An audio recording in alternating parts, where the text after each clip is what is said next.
curious, how do you respond when people interrupt you, accuse you, and then begin barking orders at you?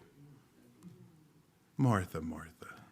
No, you say, hey, I don't know who you think you're talking to. Don't come in this room barking orders at me. Now you go back out and think about it or whatever. Like, we don't typically respond very well, right? Please say right. All right, because I know I'm not the only one that doesn't like it. I suspect you are too.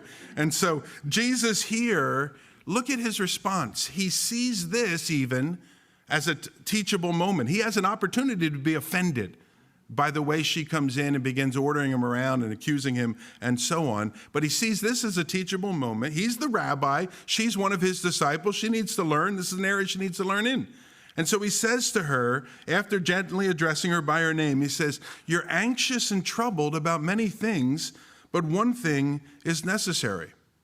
Now, again, a moment ago I said, imagine if Martha said it just a little bit differently, it would change the whole story. Well, again, imagine if Jesus' response here is, excuse me? I don't know who you think you're talking to. See, that's a very different response, and we see a very different Jesus. And so here we see in Jesus just his loving response. It's really wonderful. I love studying. I've been really loving studying the Gospel of Luke because we're seeing just Jesus interact with people. And I always try to, like, as I'm looking at the passage again, just sort of pull back. And if I was on the side of the road just watching this, not even in the story, just sort of observing this, I would observe this story and say, that guy is all right. What a sweet man that guy is.